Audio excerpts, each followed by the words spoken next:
everyone, welcome back to the Team Empire podcast. You're here with your host Shannon, and I have another awesome, massively highly requested guest on today. And he's one of my favourite bodybuilders in New Zealand. It's Dom Fonoti. Hey Dom, how are you? Sure. Hey, how's it going? I was going to take a sip. Yeah, good time. Oh, sorry about that. Yeah, no, sorry about that. Yeah. Hi. Hi, how are you? And I'm so excited to get you on. So thank you first of all for your time, because I know you're a busy man, but it's really good to get you on finally. I'm so excited. Cool. Thank you. I'm excited as well. Thanks, honestly. Bottom of my heart, I really appreciate your you reaching out and giving me and probably the rest of New Zealand a platform to have a say. So yeah, I appreciate that. Thanks, Dom. I'm so excited to hear all about your journey. We've only just caught up like real briefly once, and I just want to hear all about it. We've just finished up our season. We've had a good season. It's been fun. I'm sure you've enjoyed it. We're going to hear all about what you think. You did South Island Champs and Nationals. I got to see you up front, close and front and center, got videos for you, everything. But tell me just really in a nutshell, we'll dive into all the bits. But did you enjoy the season? Was this fun for you? Yeah, fun. Yeah, it was absolutely fun. Yeah, well, I'd have to say at the beginning of the season, I was actually I wasn't really fully committed, I did, but let me tell you something, I did have a mean off season, but getting closer to prep, I wasn't entirely sure what show I was going to do. I did have Waikato's on the radar, but as I was just prepping through, as I was as I was just seeing the progress coming along, I was just thinking, South Island's probably a bit more fitting for me because it is closer to home. I live in a Chicago, you see, so yeah, financially it fits in perfect, for the area that I'm in, because it's the closest one to us, and it's the only one in South Island. So and then again, there was a lot of things that that was on my mind with, only being a week out. Well, Waikato's was only a week out from nationals, and for me personally, I would like a little bit of a gap to be able to make changes, because when you get to like, when you do Waikato's, you're pretty much almost taking the best version of you there, because a week out is, you can only do so much. But I'll tell you what, there's one person that did stand out to me at nationals that made a huge change, would be David, the overall winner. He looked sharp, man. Like, honestly, the change that I seen him from Waikato's to nationals was just like, wow, man, this looks like a 3 weeks, so nah, yeah, good on him. I applaud him. He was a real standout for me, that's for sure. Yeah. But yeah, that's yeah, I did enjoy it. Yeah. Nice. I love it. And you did have a bit of time in between your shows, between South Island Champs and Nationals. What was that? What were you doing in that time? What was that like for you? Did you enjoy that little extra grind? Were you like on the hustle, or was it like a bit of a slug for you? Well, like after after getting off stage at South Island, to be honest, I had no idea how I was feeling, because like Isaac said, last week, I was winning these shows back to back, so I'm kind of used to winning, and this is what I was telling people at my gym when I returned. I was so, that they'd ask me, oh, how do you feel about the results? And I'd be like, oh, I'm a little bit lost, because like usually I'll come off winning, and it's a momentum boost for me to get going to nationals. But I thank Richard for that. Absolutely. I thank him for that, because he pushed me. Him winning just brought a different me out. And I just got on those stairs, man, and I was every day it was just, I just decided to push myself past the limits that I honestly thought I wasn't capable of doing. So, losing for me is probably better for me than winning, So yeah, no, Richard taught me a lot, and I still talk to him to this day, that like no hard feelings, nothing like that. You know, some people don't take it very well, losing, Mm. but you know, you gotta embrace that feeling of a loss because that teaches you more. Yeah. It taught me so much more because you know I hadn't lost my first I haven't lost a regional since my debut in Wow. 2019. Yeah. So ever since then, I've just been winning the overalls right up till a couple of months ago. It's So crazy. yeah, nah. Honestly, Richard, thank you. Yeah, no, I really did push myself to try and peak for nationals. You know, and when you and Shay Crotty had that interview, just the post comp recap of South Island. Yeah, no, that boosted me even more. You know, hearing what Shay was had to say about the contrast difference between me and nationals. You know, no one's ever said that before. You know, but it was good to hear it from her.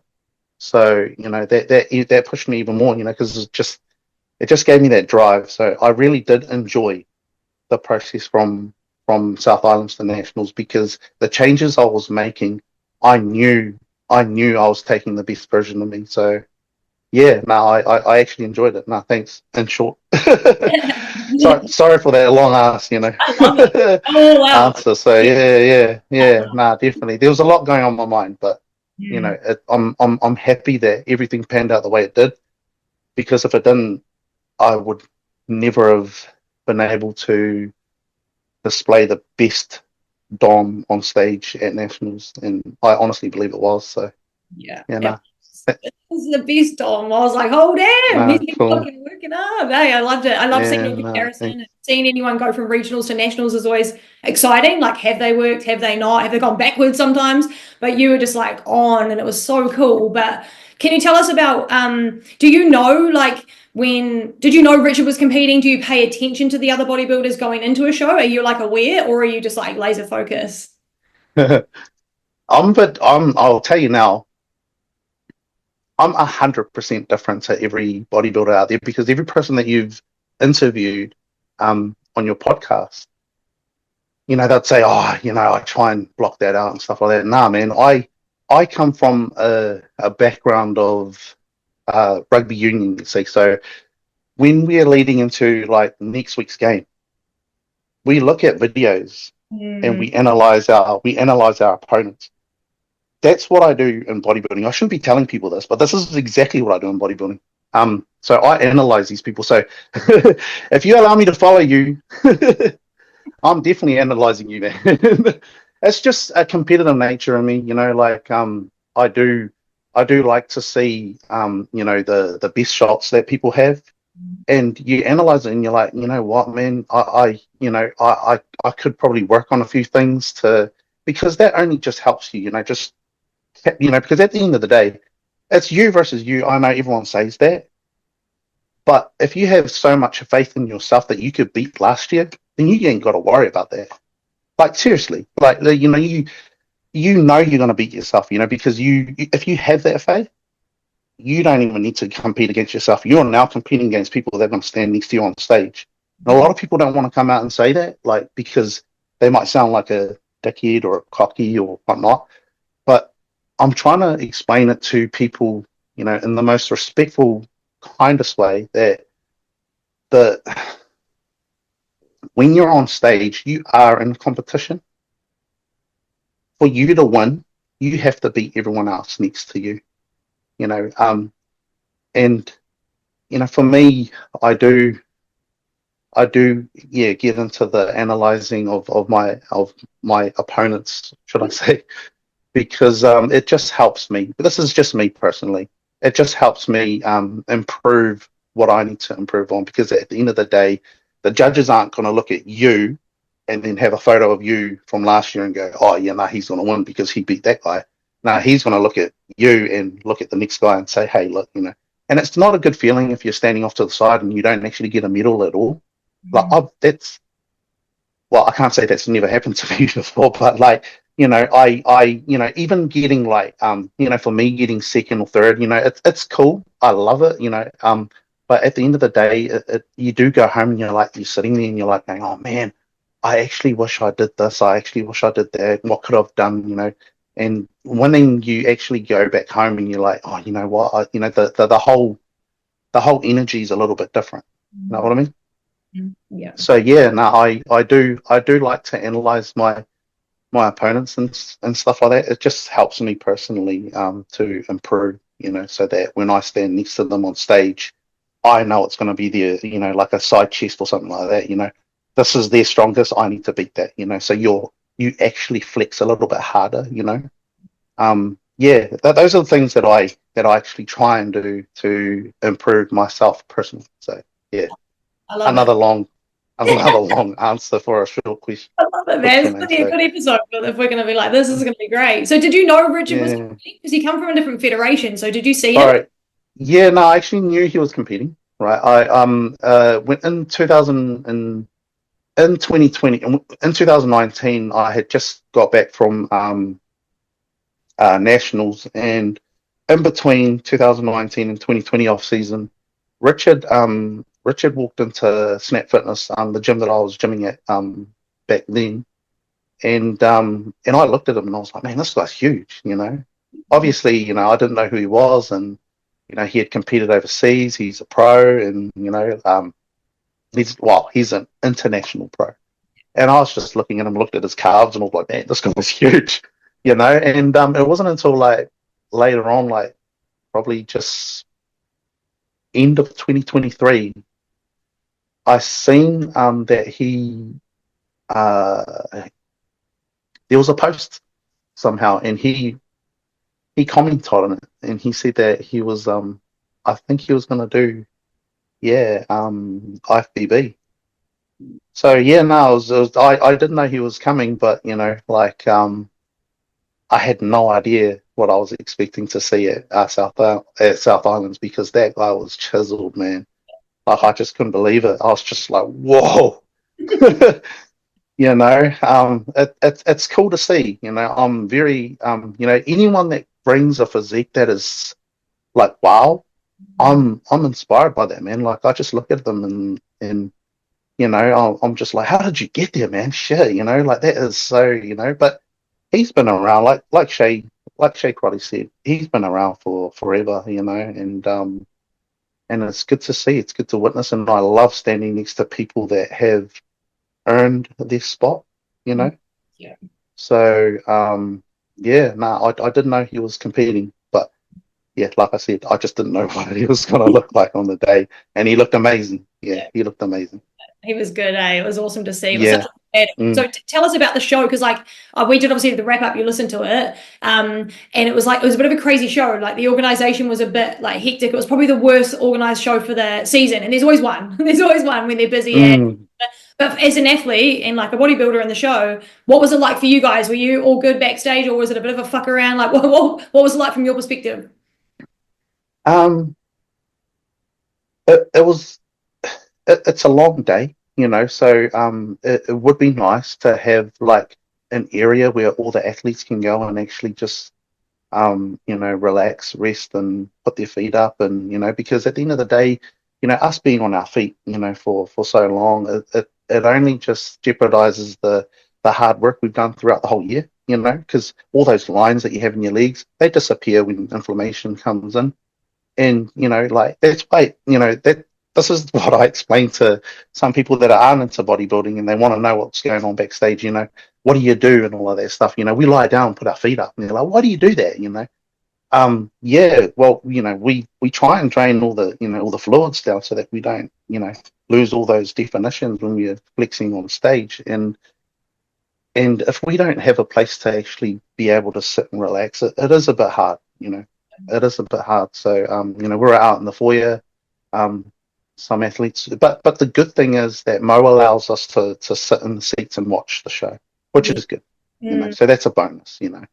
But yeah, other than that, I think there was a lot of athletes at South Islands. I believe it may have been one of the biggest ones in this year, in Waikatos, I believe. So yeah, it was a lot of athletes. So it's probably a little bit hard to maybe find a place for everyone to be. I don't know. Yeah, I'm not all into like, I don't know what's happening behind closed curtains and stuff like that. But I'd say if it was easy, I think Mo probably would have done it. Yeah, for sure, for sure. Yeah. You guys were out in the foyer, and you obviously have to talk to everyone as well, which isn't a bad thing, but it just takes a lot of energy. It's like everyone's coming up to you, it's like, oh hey, like, and it would be just nice spot where you can just like do nothing and chill, put headphones on, and just like do. Yeah. We'll see what they do next year, eh? We never know where they're going to end up because it might be another new venue, but the venue itself was nice. Yeah, I just reckon that backstage should have been a little bit better. But what about nationals? Yeah. Was that cool for you guys? Did you enjoy that show? Was it like a different show that was like a bigger venue as well, maybe a bit different than what you're used to? The backstage area was actually smaller than South Island's, I think. Yeah, I reckon it was, but it was either smaller or just nationals just had so many, too many athletes in there. But I felt sorry for some of the guys that had to sit in the middle, like a backstage, just everything everywhere, man. It was just yeah, it was packed, but I can understand why Mo doesn't allow people, that were doing, the two different shows, like the natural show, he wouldn't allow the athletes that were doing the next show to come in and set up out backstage because honestly, if we were all in there at once, it would have been, we would have been warming up, standing up, so yeah, no, the show was good. I actually liked that the main studio had aircon. I noticed the difference between being out outside those doors and being inside. There was aircon going on, but yeah. Other than that, I thought it was a good venue. At what was it? Is it Kristen School or whatever? Yeah, that was a good venue. Yeah. Nice. The South Island one though, I was talking Jasmine Baker. I was telling her, I was like, man, the music and the sound was very like bassy, and it's good. It gets you right into it, So yeah. So hopefully Mo sets up, more of the beats, it gets everyone going, I reckon. So yeah, it's good. Makes a difference. Makes a big difference when the tunes are on. Even for the crowd, we're all like, yeah, well, yeah, absolutely. Can we go all the way back, Dom? I want to start from the start. When did you start bodybuilding? Like, not even necessarily competing, but when did you start like building your physique? You said you come from rugby, like union, like when did that all change for you and you moved into bodybuilding? Well, ever since I was young, even in Samoa, I was actually because Arnold was just mainstream. He was all over the movies and stuff like that. So I watched a lot of his movies when I was younger, and so I've been into bodybuilding at a very, very young age. I've wanted to, I wanted to acquire a physique that was muscular, and when I came to New Zealand, I started playing rugby at the age of 5. So we didn't have a lot of money and stuff like that. So getting into my teenage years, I didn't really go to a gym or anything like that. But I remember my dad had those spring-loaded I don't know, shaft. Yeah. I know what you mean. I don't even know what it's called, I had one of those. So, I used to like hold it up to my neck and then like do curls with it and bend it. Nice. And then do chest. Just mucked around with that, did press ups and stuff like that. I'd have to say, when I was going to school in Hamilton, high school in Hamilton, everyone was, started getting into the gym around the time that I was finishing up school, and and I wanted to play. I wanted to play. I wanted to play for the All Blacks. You see, like that was my goal, but still wanted to be a bodybuilder. So I did start bodybuilding. I trained like a bodybuilder while I was playing footy. Hypertrophy style training. I just didn't know any better, you know. So I would say at the age of 14 was when I started, you know, lifting weights and stuff like that, and mucking around with dumbbells. So age of 14, and I ended up getting real serious in the year 2009. I was at work one time, like this is out of it, man. Like I was at work one time, and I was listening to Les Brown and Tony Robbins. Have you ever heard of those people? They're motivational speakers. And honestly, something just clicked in me, eh? Like I was sick and tired of like getting injuries. I was you know, like I was not making these rep teams, and it just honestly I woke up the next day and I was a changed man. Like I was different. I just started going to the gym. I went to I was gymming at home because I had a home gym, but our work had a gym membership at World's Gym down here.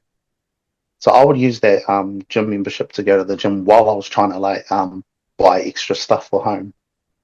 And I just started gymming from then, you know, but still playing footy. Yeah. Yeah. So 2009 was yeah. It's funny because you know I started getting into supplementation then as well, you know, trying to take it seriously. Um, and there's a small world, right? So I was looking on Trade Me and I found this Optimum Nutrition whey protein powder for sale.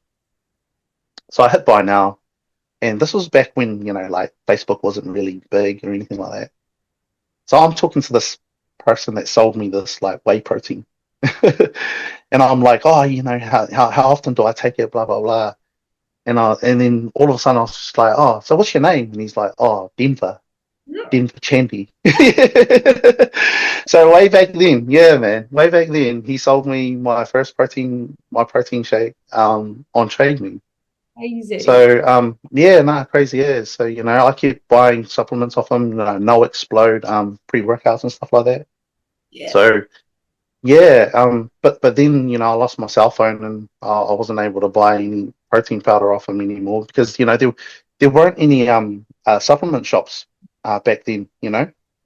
There was explosive supplements that opened up not too long after I actually started buying off Trade Me, you know. So, and then I started buying off them, you know. Yeah. But yeah, that's when I initially started getting serious with lifting weights. Was yeah, back in 2009, I'd say. Were you watching Yeah. any of those boys like Denver at the time?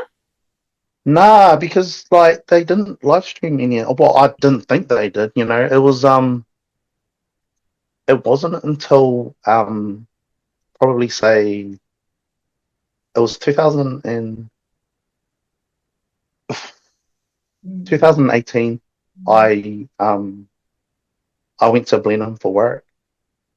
And that's when, after you know so many years of lifting, I went to Blenheim for work, and funny enough, that's where I met Isaac. Nice. Yeah, so you know, yeah, he was the biggest guy there, and I was just like, wow. It was so yeah, so that's it, yeah. So in 2018 was when I met Isaac, and like you said, you know, we were just rivals at the time, never spoke to each other, and then you know, when my stint finished up there, I was there for about 3 months working in Blenheim. So when it was time for me to go home, I had a holiday straight after that. You know, so I went up with I went up with my son to Auckland, and he went to spend time with his mother, and I ended up going around the gyms there, and I went to Wolf's gym, and that's where I bumped into Mark Rainbow. So Mark Rainbow, he's a former IFBB pro. Um, he's been around. A lot of people know who Mark Rainbow is, and he just randomly just came up to me and said, "Hey, you know, you want to train?" And I was like, I knew who he was, and I was like, "Oh shit, yeah, no, well, you know." get into training and stuff like that. So yeah, he taught me a few things, you know. So yeah, but I don't know. Did you want me to like keep carrying on into my competitive bodybuilding? Yeah, maybe. Yeah, like to take us through into that. So like, how did that? Yeah. Well, initially, like after training with Mark, he was like, he was standing there, he was looking at me, he goes, man, you got a hunk of meat on you. He's like, do you compete? And I was like, oh, no, I don't. Actually, sorry, rewind that back. When I was in Blenheim, actually, sorry. I went from Blenheim to Hamilton to work, actually. And I met this guy, his name is Tiare Tawera. So he is well known in the Waikato region. So he's the public speaker for Tournament of Champs. Mm-hmm. So I'm not sure. Do you know Tiare? Have you heard of him? Yeah, so he come up to me and he was like, do you compete? And I was like, nah. And then he's like, man, you'll do well. And I was like, oh, you reckon? He's like, yeah, you should compete. So that kind of planted the seed. And, this was in 2018. That planted the seed for me, Um, so that's when, so after that, I went to Auckland, and then Mark Rainbow, he was the second one to even say it. And I'm like looking at these guys going, man, you guys have got some, decent physique, and you are telling me that I would do well, And then there was another guy at Wolf's Gym that jumped in. He's a motivational speaker, actually, like he does that for a job. And he's a close mate of Jordan Earl. And yeah, so he was even saying to me, hey, look, man, if you don't compete, you're going to regret it for the rest of your life. You're going to get past your time and think, you should have done it. So, and that's in 2018. My debut was in 2019. I decided, oh, I'm going to do it, man, And funny enough, I bumped into Denver. Oh shit! And I was like, yeah, So at the beginning of this, this whole interview, I really wanted to say, I really wanted to say, I want to thank Denver for literally, helping me out from my debut and pushing me into getting to where I am today. Because had he not done that, I probably wouldn't be sitting here talking to you, And I'm just being honest, and I just want to give credit to those people that have started me off, because I'll never forget. So yeah. No, it's so that's how competitive bodybuilding started off with me. There's just a few talks from guys that I look up to. Like I've heard of Mark Rainbow for years, So yeah, and then Denver as well. When I seen him in person, I was like, you told me you didn't even lift. Wow. Yeah. He texted me. He goes, oh nah. He said, I just gym, just for general. I didn't know he was like Mr. New Zealand 2-time, at the time. But yeah, no, it was good. It was good to finally meet him. Yeah. Oh, that's cool. That's an awesome story. And now that you do it, and you've been doing it 5 years since you started, what does bodybuilding mean to you now? What is it to you? Is it a big part of your life? Is it something you will do forever? Is it like just something that you do, but it's not everything about you? Like, what is it to you now? Um, I love bodybuilding. I really do. Um, it's the I'd have to say, like my towards the oh hang on, the end of my um bulk phase this year, I was starting to lose a little bit of love for the gym. I had outside outside of bodybuilding, just stuff going on that just didn't help. I'm I'm I'm real glad that things panned out the way it is, because in the space of myself, I'm able to now focus more on bodybuilding. And honestly, it's the best feeling ever, you know. So I really am starting to love it again. Even though I still prepped right till nationals, there are a lot of things going on, and it's something I probably will never talk about openly. But you know, let's just say that it wasn't easy for me, you know. But bodybuilding, like, it's now so embedded in my life. It's really hard to stay away from it, you know, because I'm not going to answer this just yet because I know it's a question that you'll probably ask me later. But yeah, it's really hard to try and live an ordinary life again after being in such a routine. Mm-hmm. You know what I mean? So like you know, because what I do is not ordinary, you know, and I, you know, just coming off stage, you know, for nationals, you know, I just try to live a normal life. You know, I haven't been to the gym for a while, but then like I'd have to say I've only done 7 sessions since jumping off stage. Yeah. Yeah. You'd think like an open bodybuilder like me would be like straight back in and then every day after that. But you know, it's been a month. I've only done 7 sessions, man. So you know, I have been doing cardio like outdoor walks and stuff like that. You know, and I never do that. But it's been refreshing. Would I say? Yeah. Yeah, that's cool. That's good. So you've got a bit Mm. of that love back for it. Yeah, honestly, like I said, as time goes on, I know I'll get more of it.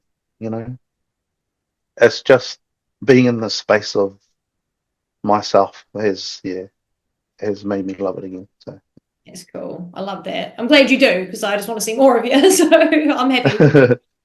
no, that's cool. Yeah. I had an IG question. We've got a few Instagram questions. We'll just chuck them in little spots and stuff like that. But someone asked, "What did you do to turn it up between shows?" The person who asked it is one of my favorite bodybuilders as well. I love him. But he wanted to know what you did. You said you jumped straight on the Stairmaster. Was it just cardio? Were you just like tightening shit up? What was the goal with your physique? Well, you know, there's an analogy that I go by, and you know, it definitely worked for me. You know, I increased my cardio and I just changed my protein source from South Islands to nationals. I knew that you know, reducing my calories, you know, I'd just lose too much size. So there was room to play. I'd have to say, you know, like I don't try and peak for my first show, and I, you know, because peaking for your first show and then you know you've got like um a 4 week gap or 5 week gap, you're gonna have to try and maintain that, and it just gets harder. You know, so you know, I do believe that taking a decent enough physique to your regionals is something that I've always strived for, but peaking has always been the later show. So all I did, you know, so the entire cut prep, I only did 35 minutes on the Stairmaster, and that's all I did. Yeah, it was only 35 minutes. And that was 7 days a week. Oh, it was 5 days a week, but 2 of those days was treadmill. So the reason why the reason why I had 2 days of treadmill was those were my leg days. Oh yeah, I yeah. don't do stairs. I don't do stairs on leg days. I try and preserve as much you know, as much energy for the, you know, for those days there, especially on legs, because I do tend to go quite heavy. So yeah, and I do want to squeeze more out of my sessions there. So I feel that you know, stepping away from the Stairmaster, you know, would help on those days there, or when I Yeah, that makes did my sense. leg days in that. Mm. Yeah, save some energy for the lifting. Do the rest. Well, you know, your body can only give out so much, you know, Yeah. and you gotta listen to it sometimes, you know, like there's some people out there that I do know personally that do Stairmaster every day and then do league day every day. It's just, recovery is where you grow. So Mm-hmm. Yeah. yeah. So you just got to listen to your body. Speaking And of, if sorry, sorry, no, you no, go. Karen, I totally forgot what I was going to say. I was just going to ask, like, do you coach yourself, or if you don't, who's your coach? Well, like I said, when I first bumped back into Denver, he coached me for the first 2 years, and I'm truly grateful and thankful for his help and his knowledge because I learned so much from that guy, so much. He probably let out a lot of secrets that he probably hasn't told anyone else, but we were very close. We still are, and I do thank him for that. I did go on to, like, I think it was 2021. I was just when I come off the national stage in 2021. I was actually quite devastated at the results that I got that year at nationals because I came dead last in my class. What? I won regionals that year, but then nationals I was just swept off to the side, man. I just came dead last, and I got off, and my whole family came up to watch. Like they flew to Wellington to watch that show, and just, coming dead last in my class was just, I got off stage and I was so lost, So that's when I decided I might not do this again, just the comp blues, yeah, mandatory comp blues. So I thought, leaving Denver then, was probably the right thing for me to do, and I thought I might start coaching myself. And then, like after Christmas, January come around, I was in talks with Steve Alton, and things popped off there, and I ended up doing an off season with him. And then, life strikes again, and I just couldn't prep, uh, you know, carry on prepping. So I ended up, having to cut ties with Steve as well. And I thank him too for, that off season that I did with him. I did get good results. And from then on, I've been coaching myself. Nice. Do you find it hard?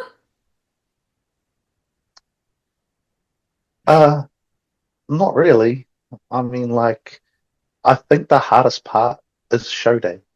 Mm. It really is. And that's why, like on my Instagram, I posted, a massive thank you post to Dean and Jazz because, I reached out to them. Well, it wasn't like I reached out to them. They actually offered their help, because we're actually good friends. And he said, on show day, man, I can have a look at you and stuff like that. And I was just thinking, wow, like, these guys had just come back from the Olympia. They're tired, man. They're hungry. They want to train. They got clients to check in with.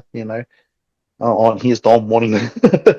So I actually took the opportunity to say, hey, man, if you don't mind, I would love to, because, show day, I am a little bit, like you said, is it hard? It is on show day because I just don't know how I'm looking. I look in the mirror and I'm like, man, I look good, but I can't see my back. Yeah. Mm-hmm. Mm-hmm. So, it was real good. It was real good to and the thing about the thing that I loved the most about having Dean and Jazz actually looking at me in person is because these guys actually know what they're looking for. Mm-hmm. You know what I mean? Because I've done a back double by on my mates, and they're like, oh, you look good. But I'm like, oh, well, where? But they just don't know. Yeah, anything muscular, you look good. But like a person with an eye, they know what you're lacking. And they, and like Dean would say, like Dean would say, either lean forward or lean back, on your back double or your rear lat spread and stuff like that, and hold it there, and so I'm doing the pose, and I'm standing there, just trying to memorize, what I'm trying to flex at the same time, because at the end of the day, someone's looking at you, but you're the one that has to adjust, what you're trying to flex at the same time, so that everything pops when you're on stage. So yeah, no, it was really good to have them look at me on show day, just to tweak things a little bit. Yeah, that's cool as. It's so nice of Mm. them. It's awesome that you coach yourself because obviously you do a good job. Like you look good. Nah, thank you. Yeah. Can we talk about your training? I want to talk about your training a little bit. So, what does your split look like? Do you have a split like that you regularly go to, or like what does your training look like? What are you working on? Well, every feedback that I get from the judges, like, I hated squats, man. I absolutely hated like barbell squats. The beginning of my career as a competitive bodybuilder, the only things the only workouts I would do for my legs would be leg extension and leg curls. That was it. Never done anything else. Yeah, but you know, at the end of the day, that was not enough, because when Linda shoots, sends you your pics, you're looking at them going, oh man, you know, my glutes need to come up.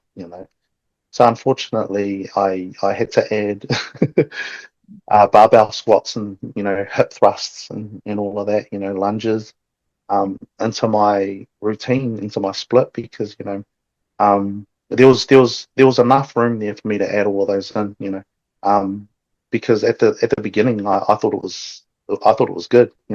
So like, like Mondays, I would literally work every body part within 7 days, but I obviously split them up. But chest is always on a Monday, mandatory Mondays, chest. But like, I wouldn't. A lot of people do work out chest and triceps at the same time, because they think you're hitting it at the same. But I don't want to. I didn't program my tries on a chest day, because I didn't want, I wanted to just work chest, by themselves, so that my tricep days would just be completely just triceps, and I would do tries, thighs, and shoulders on a Tuesday. But yeah, like I said, Monday was just chest days, and then Wednesdays I'd do glutes and hamstrings. Oh, sorry, glutes and back. You're right.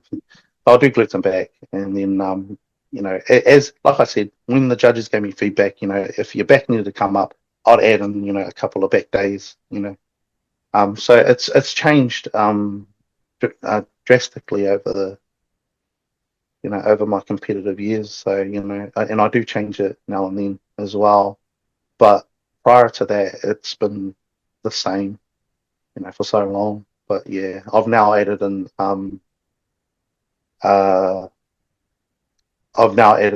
2 glute days.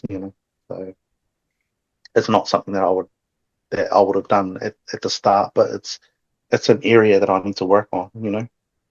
So my posterior is something that I'm gonna try and bring up as well, as well as my shoulders as well, and my arms. So yeah. It's always something to work on, hey.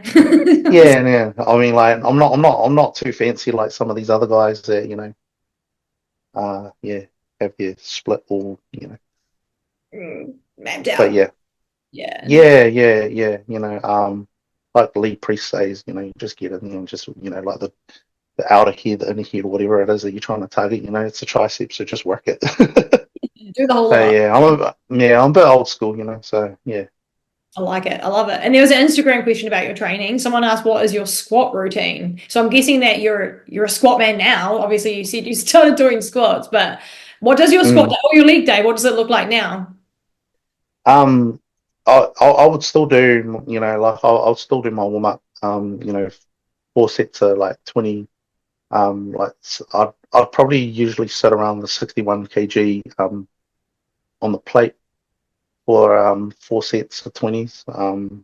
just to warm up, and then I'll do then I'll move from there because I actually don't just dedicate my leg day as just my leg days. I do train my back with it, and a lot of people are like, "Oh man, that's huge," you know, two massive muscle groups to do in one session. But I'm okay with that. I've been doing it for a while now, you know, and it's worked for me, you know. So I probably wouldn't change it, you know, because it actually fits in with you know, my split is actually I've actually put it all together in conjunction with my workload as well, you know, because I don't want to be doing squats at the beginning of the week because I stand all day, you know, Yeah. and I can't, you know, put all my dedication into the gym and not at work because, you know, it's yeah, that's what pays for what I do, you know. So I do need to be wary of that, you know. So but anyway, back to my squat days. My squat sessions. I would I would go to the V squat after, you know, leg extensions, and then I would do this is just quad base really. So hamstrings are on a different day. Wow. Yeah. So yeah, so I don't do I don't do push pull leg. So yeah, so quads are just predominantly just in one session with my back. And yeah, so V squat machine and then barbell squats as well. So V squat machine I'll do facing forward and reverse as well. So yeah. Have you ever used a V squat machine before? I don't like it. It's scary. Nah, no. No, I just do the hex squat. Yeah. I can't do any of the pendulum, none of the other ones. I'm just like hex squat. Oh yeah. Yeah, it's hard. Yeah, no, I'm starting to really enjoy you know, my leg days actually. You know, I never used to, but Nice. That's good. That's what everyone wants to know. They're like, how's he getting them fucking legs, man? And then someone asked, I wonder if you can guess who asked this question. Pretty sure you will be able to guess, but they said if you had one superpower other than growing huge adductors, what would it be?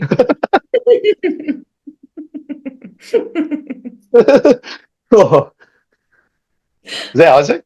Yeah. Oh, get out of here, boy. um, to be honest, you know, the Hulk. That's a superpower I'd have any day. So yeah, that fixes everything, doesn't it? That's a good answer. Yeah. Yeah. Do you normally do any cardio in your off seasons? Are you like, do you stay on the treadmill? Do you stay on the steamer? So do you do any cardio or do you just lift in your off? I did. In the off season of 2022 into 2023. Sorry, 2021 into 2022.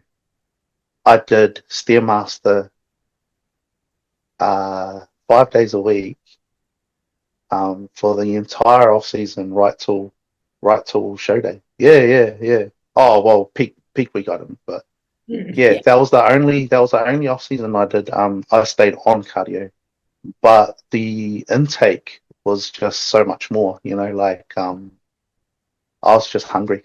You know, the entire off season. Well, obviously, you know, like calories in, calories out. You know, so I was I do remember that year. I did the cardio, but 2023, the 2023 season, I didn't.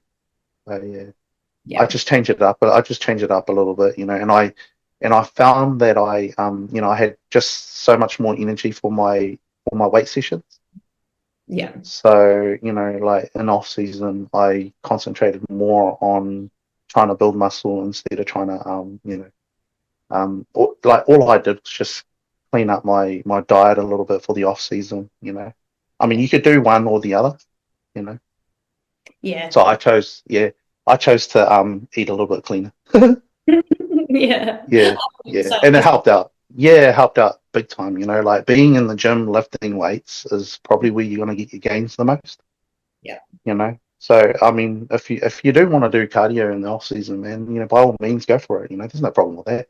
Yeah. But you know, if you really want to grow muscle tissue, you want to break it down, and you want to, especially in your weight sessions, you really want to give those sessions everything you got, because breaking down muscle tissue and recovery by sleeping and stuff like that will just help you grow.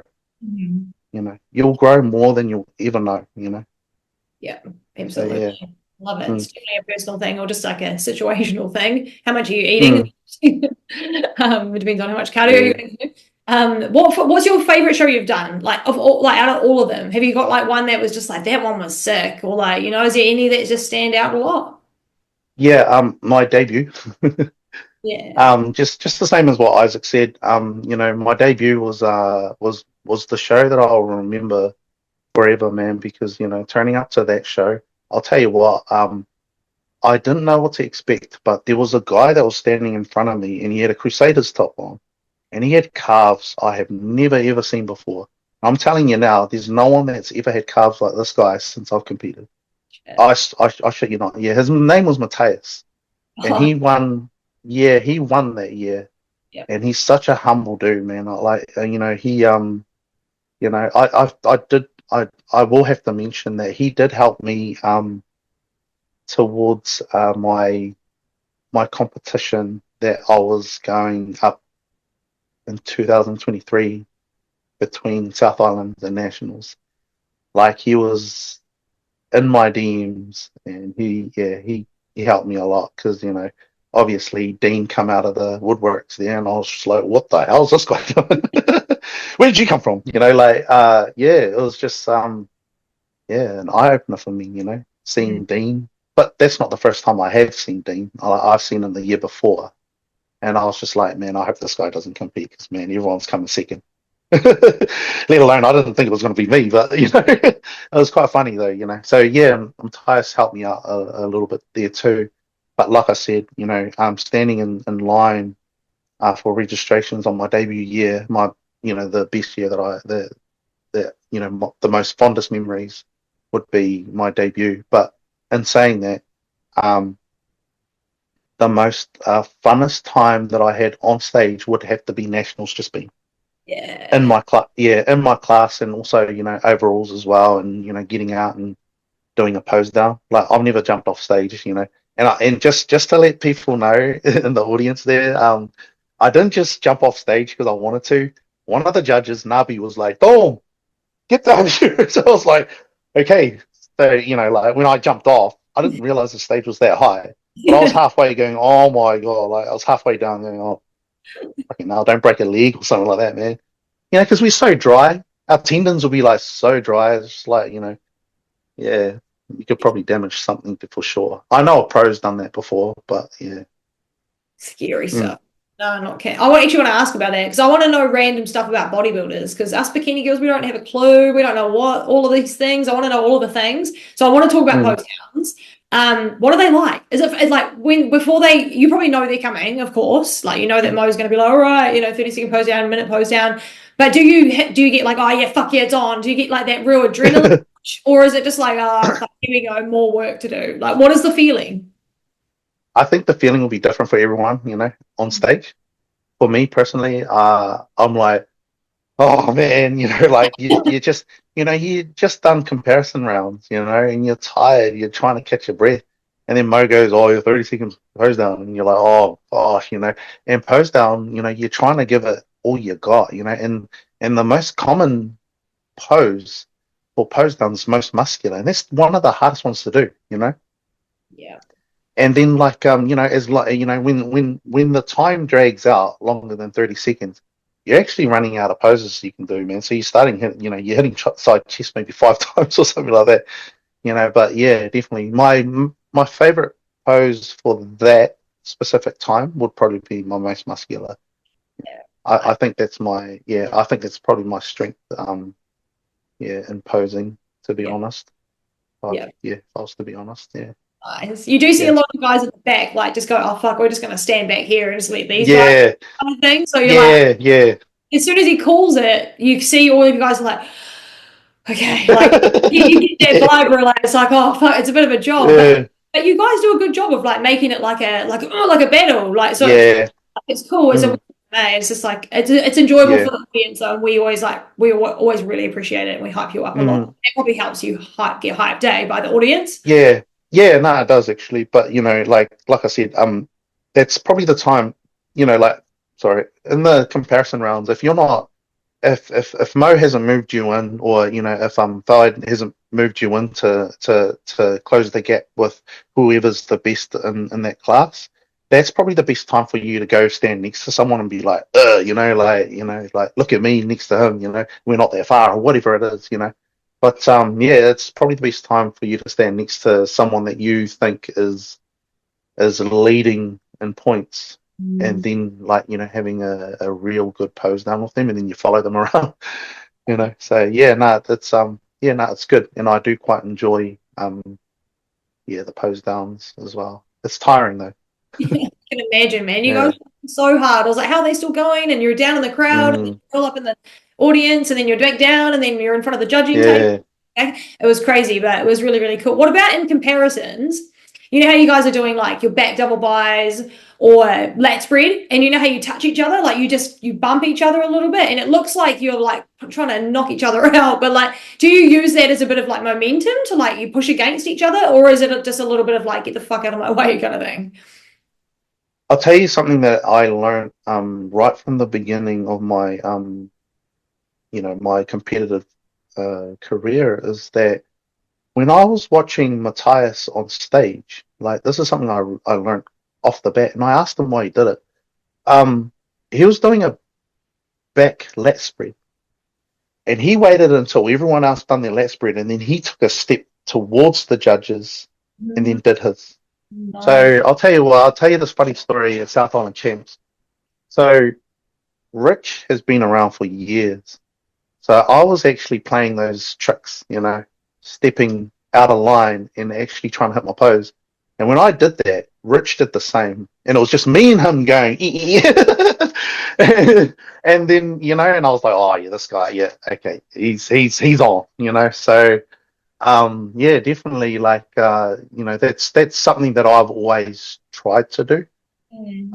Is to and that like I didn't just learn it from Matthias. I remember Phil Heath. Yeah, he said he does that all the time, because you start looking a little bit bigger, Yeah. in comparison to the other, so to the other athletes. So yeah, so it's something that I do tend to do quite a bit. And at nationals, I did that again in my class, and Chris Nelson stepped up in front of me and did the front double. Yeah, yeah. I've actually got a video of that, and I was like, and I remember that. Yeah, and I was like, oh yeah, the battle's on. Yeah. It is competitive when you're on stage. So yeah, so when you said, does it give you momentum and stuff like that? Yeah, well, like I don't really tend to think that hitting each other in the elbows gives you momentum. But it's the time when you start taking steps forward and someone else does. That's when the battle's on. You're like, all right, well, let's fucking go. But it's cool. Like the most funnest time, like I said, the most funnest time that I had would have been in my class that I just did at nationals, because we were amping each other up. We were literally talking to each other, and we were doing like the poses, and we were talking to each other while we we're posing. It was funny. Yeah. Yeah, it was the funnest time. It was the funnest time. All the boys really enjoyed that, and I enjoyed it as well. So that Yeah. was cool. Yeah, you had a good time. Everyone did, and that was a cool class. You had an awesome class to come out, and it was just fun to watch. So fun to watch. When Mm. you come off the stage after those like comparisons, pose downs finish, and they're like, Mo's like, "Hey, cool, see you guys later." Do you go out and do you eat? What do you do? Like, are you fucking hungry after that pose down? Like, or do you just chill? Um, when we got backstage, I was on the phone to Dean, and I was like, how's that? Like trying to get a feedback from him, straight away. And then I was like, oh, do you think I should eat? And I didn't get a reply from him, and I was like, oh, what's going on? And we were already I I think we were already doing overalls then. I can't remember, but when I got back on stage, everyone in the overalls were already standing out there. So I quickly just rushed in, and joined the line. I think that's what happened. I really can't recall, but after the pose down and stuff like that, you are tired, you are hungry, and the thing that sticks out the most would be thirst. True. And you just can't start, gulping down a liter or something like that because it'll just ruin your look. So I think having a sip Mm. is all good, and then maybe having some carbs with it, just to soak up what you just sipped, would help. But yeah, I mean that's probably the best answer I could give you when getting off stage after a big ramp up pose down. Yeah. It's crazy. What about sweating? Like, do you see some people sweat way more than others? And that's probably got to do with like Mm. water and like how much they've loaded or whatever, how dry they are and things like that. But how do you avoid sweat? Can you avoid sweating, or does it just happen? But it's like not that obvious for some people, and some people it is. Like, how does that work? To be honest with you, like I would have to say, you can go in as dry as you want, as dry as you can. But if you are backstage stressing, I honestly believe that your the water retention that your body holds for organs, I reckon that ends up coming out because there's a guy I know that was dry as hell, but I don't know what happened backstage, but he was chocker wet, on stage. And I just think, cortisol was probably something that probably comes into play, on the day, especially if you've done everything to a T. Yeah. That's probably the best explanation I can give, because some people they get everything right, but then all of a sudden they can't explain why they're still sweating. But I honestly believe that's probably what it is, Yeah. a You're little bit of stress, yeah. So it's right. either a little bit of stress or something that probably eaten or drunk backstage. You just never know. But like even though myself personally, I thought I was pretty dry, but the only parts of my body that was sweating that I noticed was my head and maybe a little bit of my shoulders and that. So yeah, but that's about it really. Yeah, You I've don't. never actually, I've never actually been drenched in sweat before. Like I think Ramon Dino one time. Oh, at Olympia actually. Yeah, yeah. Not so bad But for then, it. like I said, like I said, he's a pro. He probably did everything to a T. But I think maybe stress or pressure or whatever it is, like like you wouldn't think a guy like him would miss the mark. I know. But hey, it happens. And you're probably sitting back going, "Oh man, what went on? What went wrong?" But it could be stress. But yeah, Totally. that's my take on it personally. Yeah. That makes sense. It would be annoying, wouldn't it? So you just want to get it right. But so it's one of those things. Mm, It's one of those things, part of the sport. Kind of speaking of pose downs and stuff, I suppose, jumping back to that, but there's a lot of testosterone in your division. Holy crap. Like, let's just be honest. And watching you all up there is mm, wild, and you all want it so bad, and it's like it's like tough mm. to watch sometimes. It's like really hard. But does it get a little bit heated up there? Like when they announce the winner, if someone's disappointed, or like when you're doing comparisons or the overalls, is it a bit like fuck you guys kind of thing, or is it like just like I'm just here to like focus on the judges? Like what kind of vibe is it? Uh, I I don't know. I I actually don't want to say this, but I'm going to say it anyway. When they announced the overall winner in 2020, and I won that overall at South Islands, but uh my mate was like he wasn't happy about the the outcome of the whole thing because he was very vocal about it. But yeah, I'll leave it at that. But yeah, it does. Like people are up there trying to um, they've gone a whole year of prep. They've suffered.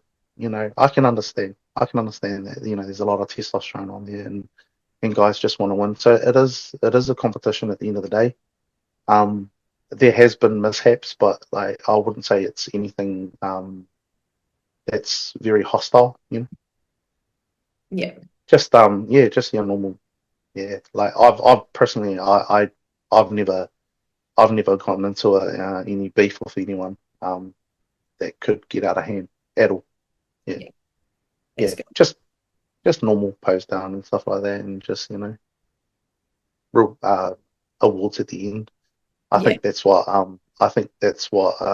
guts people the most, is when they don't get what they want, what they've been gunning for. Yeah. And you put a lot on the line. Like you're male bodybuilders, you're not fucking around. Like it's like you put so much into this, and it's like, Yeah, and I can understand that. yeah. Bikini Girl's different story. Like, we could just jump up there in a year and just like give it a go. It's like a different story for the big boys. Is like and all the male divisions, I just feel like it's just a little bit more on the line. Yeah.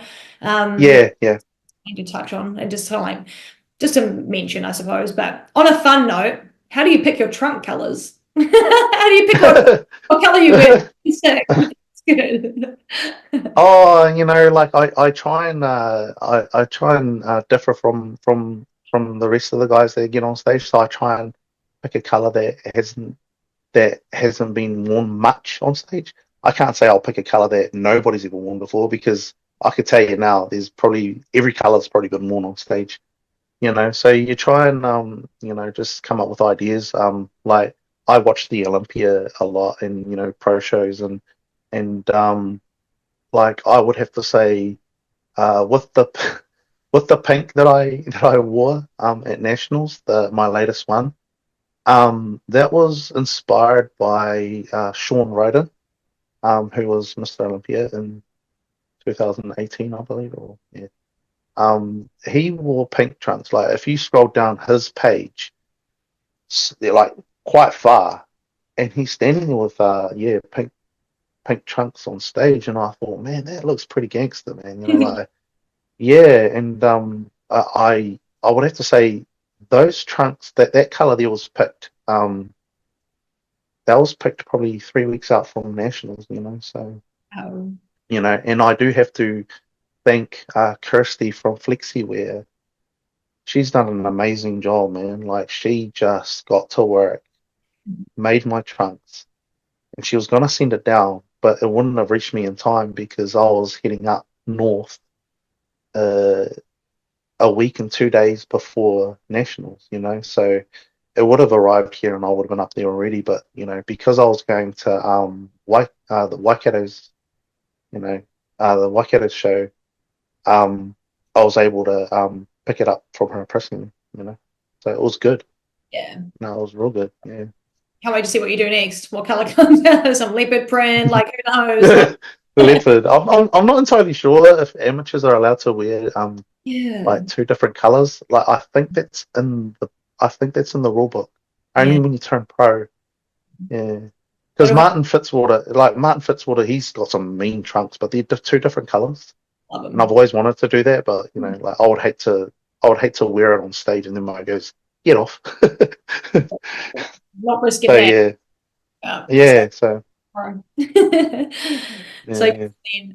let's talk about posing, Dom. You're my favorite poser in the bodybuilding division for sure. Like that's an easy one for me. I think you're awesome Oh, with your thanks. posing. Comparisons, routine, the way you hold yourself, the way you present yourself, the way you acknowledge the judges, like everything about it. And it's just so good. So I want to know, how often do you practice? How do you pick your song? Like, how do you do your posing? Oh, thanks for that.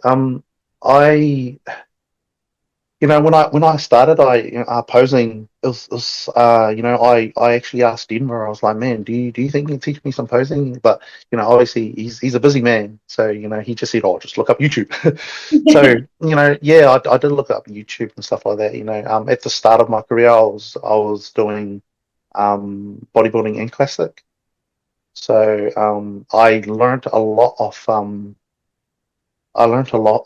YouTube and stuff like that, but it was really hard to find someone in Invercargill that had the experience to actually teach me how to do it, because back then a lot of our athletes down here, they don't do the IFBB, and that's something um that's something that was really hard for me to actually try and find, was someone that was experienced enough to teach me. So I had no choice but to start looking online, and going into the Snap Fitness Studio, and practicing, looking in the mirror and, and like probably like a lot of us, we'd probably look back, at the times where we were practicing and we'd probably look and go, what are you doing? It doesn't look natural at the start, Some people are natural and they're real good. And like, I'd have to say, there's a lot of guys that come out in classic that are novice that have, wow, awesome posing, man. And I love that, that's so cool. Like either it came to them naturally or they've been practicing since they, before, getting on stage, but, yeah, I would have to say my posing wasn't, as good as what I think it is now when I first started. But, thanks for the compliment though. It's something that I try. It's something that I try and do quite often when post cardio. So when I finish getting off the stairs, I go and before I have a shower, I start hitting mandatory poses and stuff like that. Not necessarily doing like my routine in the showers or anything like that. There's not enough room in there for that, But I do pose every day for probably say 5-10 minutes though, So over the week, over the week it's about an hour or so. Yeah. But yeah, it's I do think that posing is very important, especially in open bodybuilding as well, because some people don't practice at all, and you can actually see that when they're hitting it on stage. But I can't say I'm perfect. I still have a lot to work on, But as for song choice though, I choose things that have a meaning, So like the South Island ones, I had Ninja Mystics playing in the background, and it was kind of like saying goodbye to the stage for South Islands. Yeah. That's cool. Because I don't think I'd ever compete on that stage ever again.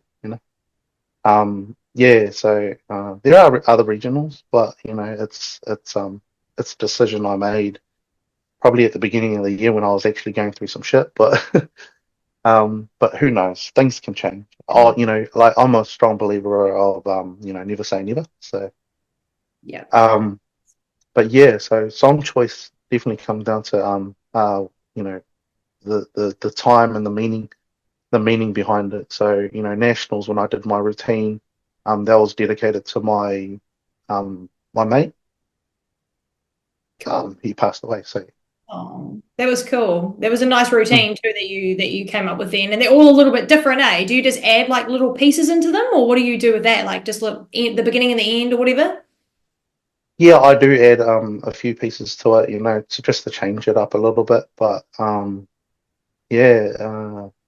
lot of my routine poses isn't just trying to get on stage just to pose. It does have a significant meaning behind the whole thing. Why I do it. So yeah, means a little bit more to you that way, hey? And it's like it's passion in it. Yeah, passion. That's a good word. Yeah. Yeah. Let's talk about something a little bit different. Just a little bit of a throw in there for you, Dom, just to like spice it up a bit, throw a bit left field. But doing this pod and doing like talking to everyone in bodybuilding and stuff, you hear a lot of things, and there's been just a lot of just different people coming to me with different problems. But there's one thing that I wanted to talk to you about, and that's like it is on the topic of PEDs, and it's about coaches and how maybe they're not as knowledgeable as they need to be, but it's just one of the things that some people just go straight to, and it's straight from like first timers, sometimes people that have been doing this forever, and that might be natural, but coaches are just like, let's do it straight away, let's jump straight on the PEDs. And all I want to do is ask you not which coaches are doing this and talk about the goss and the tea. I want to know, like, what do you think? Do you think it's worth like going all the way natural and questioning coaches that do this, and like, like, what do you think, like pushing yourself to the maximum before you jump on, and just like things that maybe these first timers would need to hear before going and finding a coach, and like maybe things that they can think about before feeling that pressure? I guess that's probably my question for you. I see a lot of young kids still in school, they gym, obviously at my gym. And I've been asked that question many times, from these individuals. And, like, the best advice that I could probably give to a young up and coming person that wants to get on the PDs and that, like, seriously, man, build a foundation first. And you hear all the pros say this all the time and stuff like that, but I'm sending this message out to people that actually know me and will probably most likely see this podcast as well, but I do want to send a message out, is that, like, honestly, build a foundation first, because during my early years of bodybuilding and that, none of that shit was around, man. Not in Invercargill. Not in Invercargill. And I managed to be able to get into the shape that I am from building a foundation. And a lot of these kids need to understand that. It's like, I was an athlete before, so that actually helped me, with where I got to today, as well as I was an athlete before doing any of this. I have represented at national level with athletics. So but for people that really do want to take a shortcut, my advice is to totally go against that first, because at such a young age, your testosterone levels are probably just as good as anyone else's, that's probably on PEDs. So build that foundation. Use your natural ability to be able to build muscle first and foremost. And if you want to take it to that next level, by all means go for it. But that's a personal choice that everyone's going to have to make if they want to be in the top level, competing wise. Yeah. So that's probably the best thing that I could give to these young individuals that are up and coming anyway, and are thinking about doing it without having to, spend a bit of time under the eye. As for coaches pushing it on to athletes that have never ever done it before, it's like, I can't really comment on that, because I've got good friends that are personal trainers, and what they do is actually none of my business. None of my business. But if I was to say something, from my personal opinion, is that do the same as what I just said before.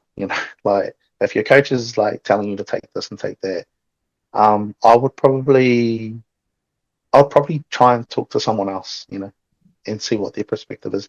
Not just anybody, like another coach maybe, and see what their outtake is on things. Yeah. And then pick the coach that you feel comfortable with. If you have two coaches, right? Like if you're talking to two coaches, and one of them's telling you, oh, if you eat shit, you're gonna get jacked. I don't want to eat shit, But and the other one's like, oh, you can eat something else and you still get the same results. Of course, you're going to go with someone that's going to be, So I think personal preference, it's entirely up to the athlete at the same time. But I'm not a big supporter of someone who wants to push PEDs on someone who's never ever taken it before, ever. Yeah. Probably research first before any of that stuff, and talk to people, not just one. Don't just read one book, read 20. Yeah, I love that. It's really cool. And there's just like, it's not even just coaches, I suppose. We're moving into the off season. Everyone's seen how jacked everyone is, and they're probably like, fuck, I want to get big for next year, and it's just that thing, that kind of like temptation. Maybe their friends are talking about it or whatever. So it's just something I like to bring up here and there, just to make sure people are cautious maybe, and just to talk to people like you and just get your opinion on it, especially around the guys, because that's not where I'm educated. But I can tell you that there's a lot of guys and females that went pro natural on our like just mixed stage, and there's tons of them, and they might not be now, but they got pro natural, and so it's definitely doable. And if someone's trying to, if something doesn't feel right, it's probably wrong. So it's worth getting that second opinion. I think Dom's right on that. Just exactly. I think it's just like, if something feels a bit off, it could be off, and that's, if you're in prep and your brain's all fucked, get that second opinion, and you can actually know what you're doing. And it's just something that's just wanted to chat about, but similar on Yeah. that note, how's your mental health been post-show? Are you usually all good post-show? You know how some people get real bad blues and like whatever, and they get a bit down. How are you been feeling since you finished up the season? Well, like I said, when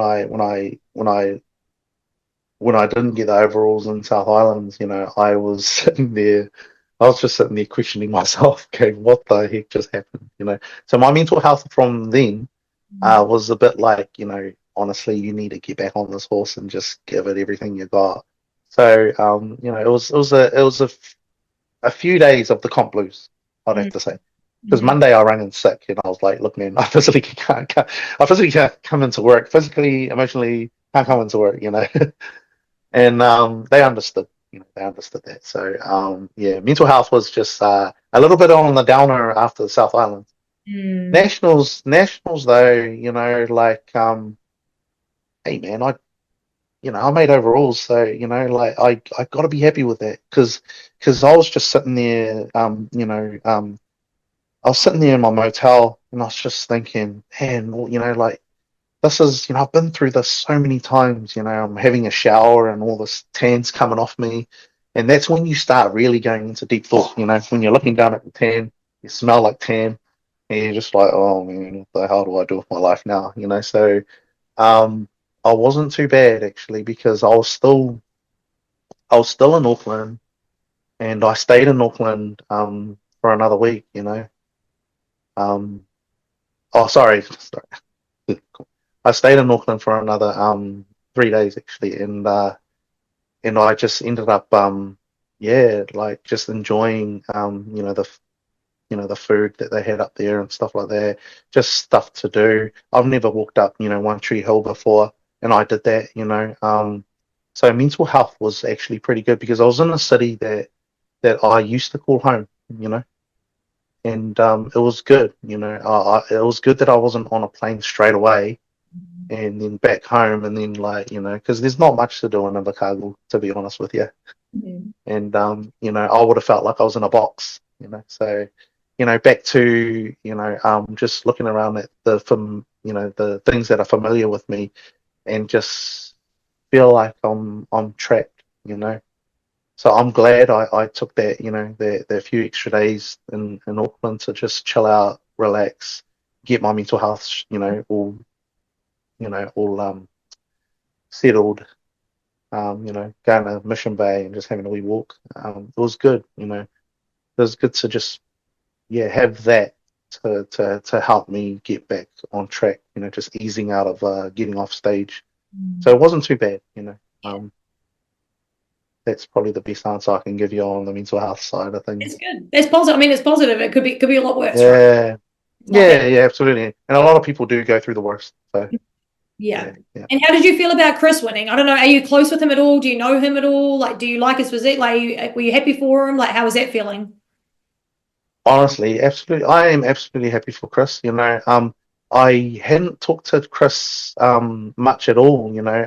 But I'll tell you what, he's probably one of the most supporting people that I have on my Instagram. Always liking everything that I post. There's a heart on it.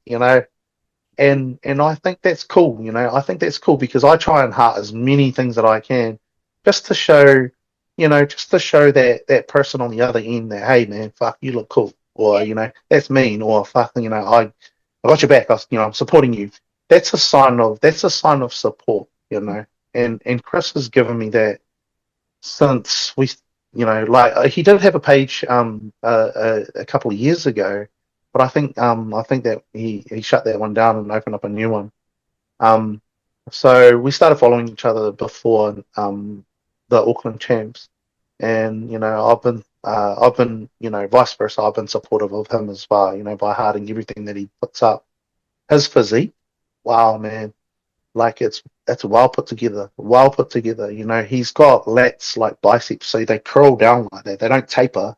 They actually curl like freaking biceps. And that's what you want to. That it kind of reminds me of Wesley Viz's. Wesley Viz's got those rounded like lats, and Chris has that.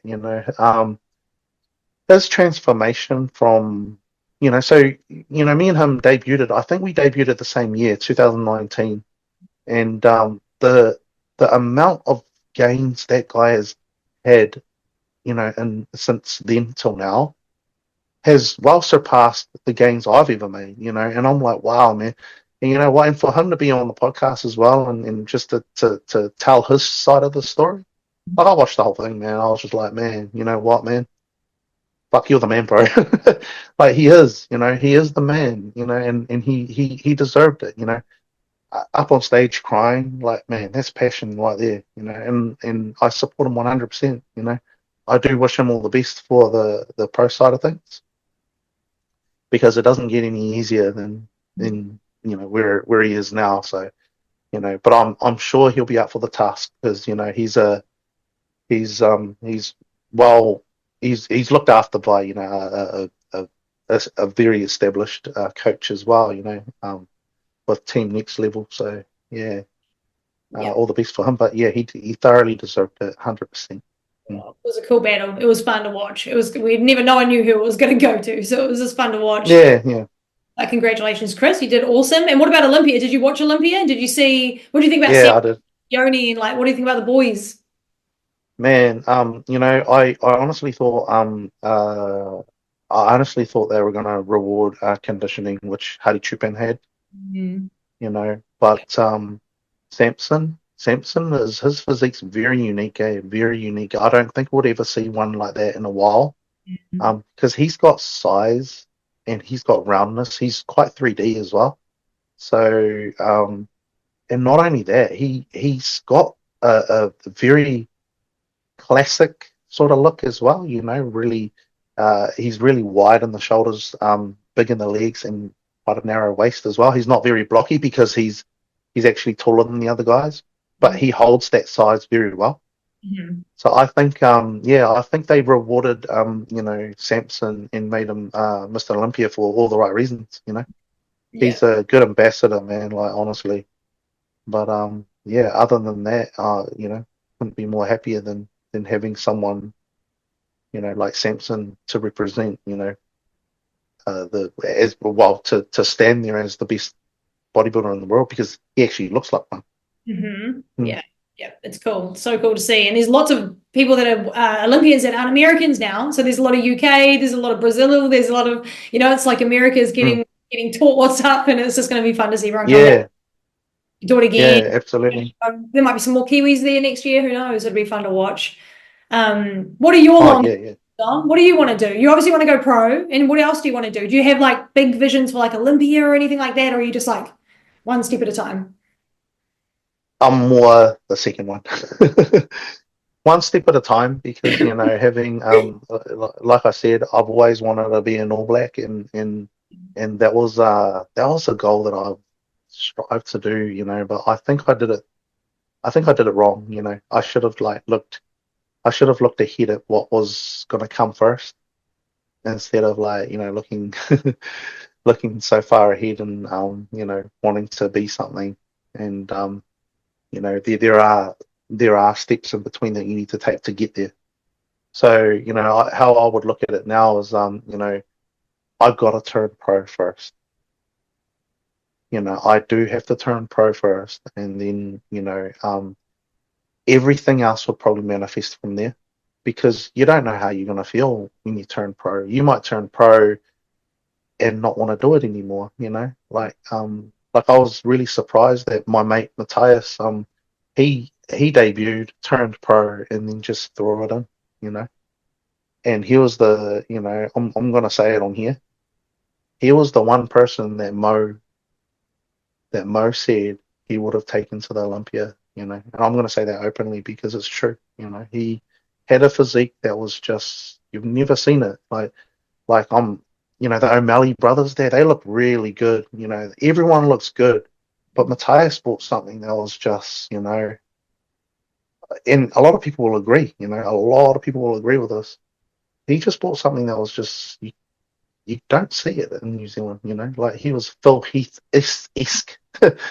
And so I can't give you a straight answer, but what's ahead of me, like in the short term goal, is what I would look for. That I would look to. I mean, yeah, Yeah. is I've got to turn pro before I want to go to the Olympia or anything like that. So yeah, Yeah, absolutely. I and love it. and like another person I have to mention is Dean.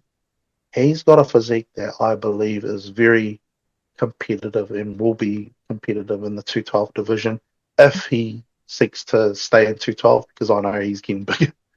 I know he's getting bigger, but he's another one that I believe would would take New Zealand pretty far, Yeah. you know. Yeah. Yeah, 100%, 100%. Yeah, it's going to be good to see what happens with all the boys next, and you. So that means what do you want to do next? Are you competing next year? Do you want to tell us? Do you want to wait and see? Like, what are you thinking?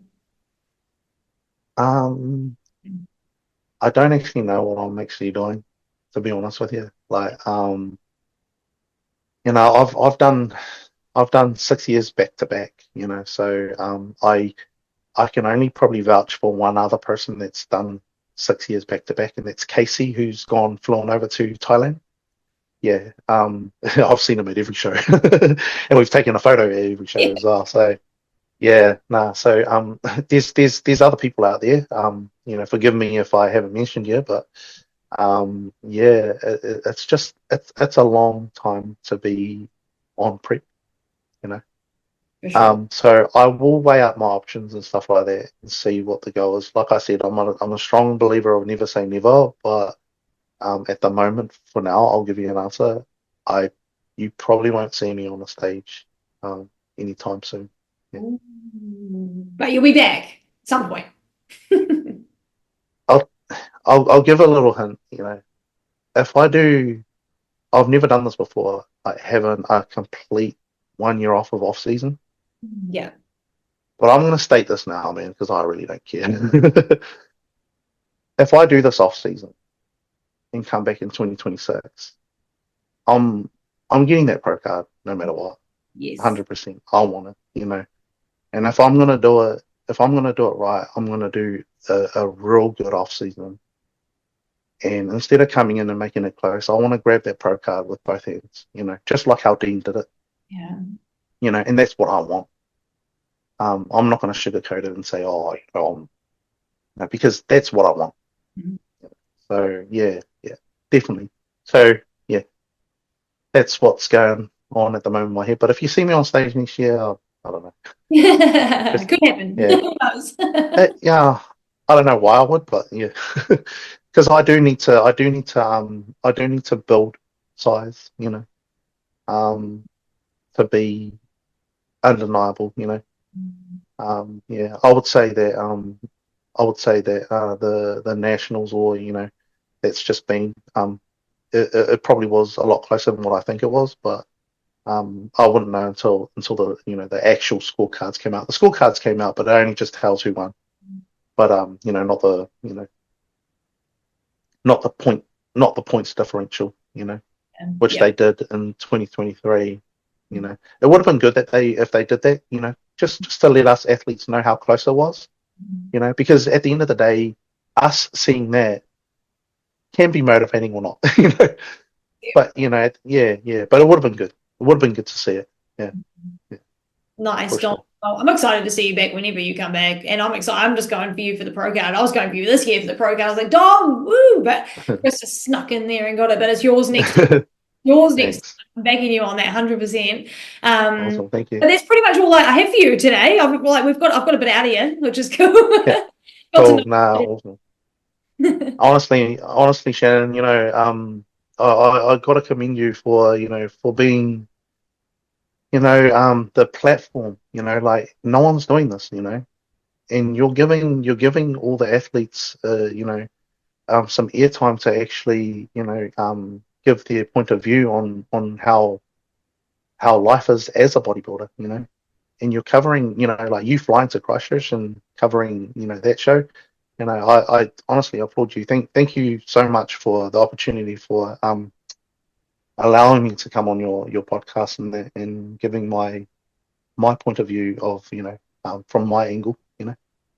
And all the best for you and in your podcast as well. So yeah, I really do thank you for that. Thank you. I appreciate you coming on. You know, I'm a fan. I'm a fangirl of Dom. I've always been shouting you out and just like appreciating you and just what you do for the sport. And so thank you for that. I really do appreciate it coming from you. And I want to get you back on. Maybe whenever you do your next show, like whenever that may be, would you be keen to jump back on with me? Absolutely. You know, anything like to help bodybuilding in New Zealand, you know, become better, I'm all for it. Yeah, me too. That's what 100%. it's about. Nice, Dom. Well, thank you so much for coming on. Anyone else that wants to follow Dom, his link will be in the description. So make sure you go check out his Instagram, go check out what he's doing. And thank you for following and liking this pod. Don't forget to like and subscribe on YouTube, follow on Spotify. And I'm sure we'll see you guys all in the next episode. Thank you so much, Dom. And thank you everyone for listening. We'll see you in the next one. Thank you. See you guys.